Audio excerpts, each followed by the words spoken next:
if he came at me with a blade, I could go and cut him. But I've been doing this for a while. I would trade all of that if somebody were aggressively coming at me for one cut. And it looks like this. Comes at me, I place that blade on the arm, and all I want is one deep cut to the hand. One deep cut, because that means if I cut his hand, he cannot hold the blade. And that's it. If you learn just to place the blade and cut deep to the bone. I know it sounds very graphic, but think about this. If something happens to you because you're afraid to fight for your life, then your life will be over. If that's hard for you to envision that, think about people in your life that you care about. Whether you have children, whether you have a significant other, whether you have a pet dog that can't live without you. If you don't stop this assault, then you're not going to be around to go home to your kids. So if it's hard for you to fight back for yourself, think about somebody you really love and fight back for them. It's a lioness that protects her cubs. Oftentimes we hear that women cannot defend themselves against men, especially if you weigh 125 pounds and someone that's even 165 pounds, no less 200 pounds, attacks you. And that is the reason that I believe that women should learn to use edge weapons as an equalizer. What I mean by an equalizer is, yes, you're right. I may not be able to defend myself empty-handed against somebody much bigger than me, but if I have a blade in my hand, if I learn to use it, and I definitely want to say you need to learn to use it and be safe with it, but everyone can carry a pocket knife. Everyone can carry a folder. You can carry it in your purse, you can carry it in your pocket. If you can access it, if you're leaving work and you feel that sixth sense that somebody's following you, you pull that little knife out and you carry it in your hand. It doesn't have to be a big knife. This is a big knife. It does not have to be this big. So for example, learning how to use your blade as an equalizer, as simple as learning how to cut. If you've ever prepared a meal, you already possess the dexterity, the coordination to use this blade. Oftentimes women think, oh my God, I'm afraid I don't know how to use a knife. Yes, you do know how to use a knife.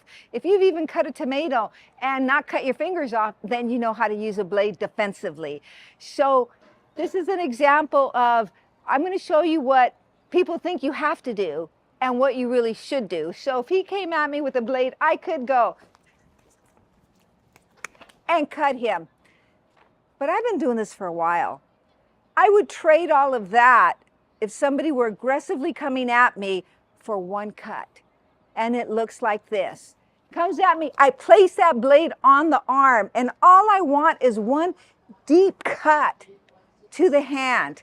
One deep cut, because that means if I cut his hand, he cannot hold the blade. And that's it. If you learn just to place the blade and cut deep to the bone. I know it sounds very graphic, but think about this. If something happens to you because you're afraid to fight for your life, then your life will be over.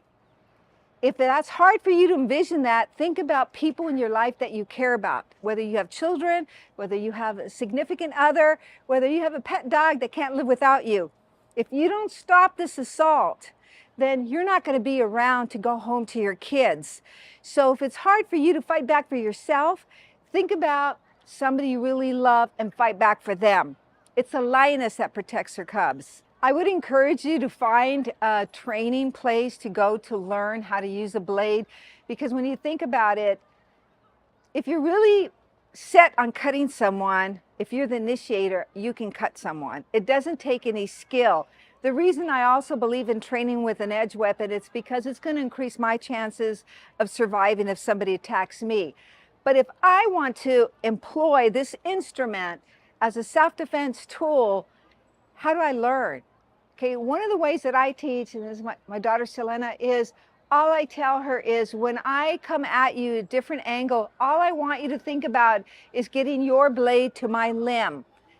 Am I going for the torso? Not necessarily. I'm practicing on the arm because it's the arm that's holding the blade. So if I come at her, let's say I stab this way, I cut my hand. Okay, now she stuck her left hand in there because she has had training, but in the very beginning, you may not even know to do that. So just one cut, she cuts to the bone. Okay, I come this way, she cuts. Come this way, she cuts. Now, what she's doing here is she's following the blade with her hand.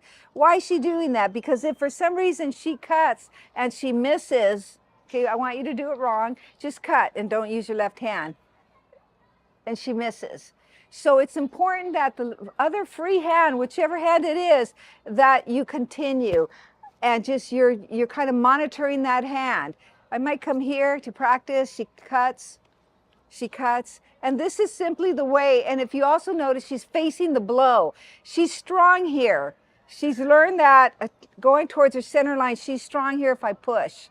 Okay, so these are just small things that you could learn, but even if you practice at home with a plastic knife, a butter knife or something, you could start. And it's just an X pattern. We just go high, high, maybe a little bit low, coming lower, and coming lower, and maybe a thrust, okay?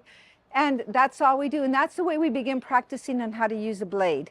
So now that we've talked about using an edge weapon to defend yourself, I would be negligent to not say this. A blade is considered lethal force.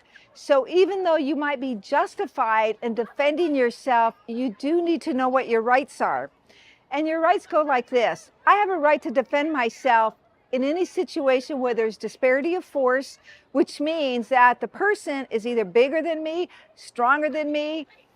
If I'm an elderly person and it's a young punk attacking me, but even though you're justified and you defend yourself, keep in mind that there's always the civil and the legal aspects of self-defense. What that means is basically in a court of law, there's 3 criteria that need to be present in order for you to be justified. And God forbid if the person ends up dying, that it's a justifiable homicide. And it's very simple. If you remember ability, opportunity, and jeopardy, you have to prove that the person had the ability to harm you, he was bigger and stronger than you, maybe he had a weapon, he had the opportunity, which could mean that the distance, he was close enough and you had no other option, you had no option to run, so you had to face the assault. And lastly, jeopardy, that his intention was to harm you and he acted out in such a way that he was going to act on that intention.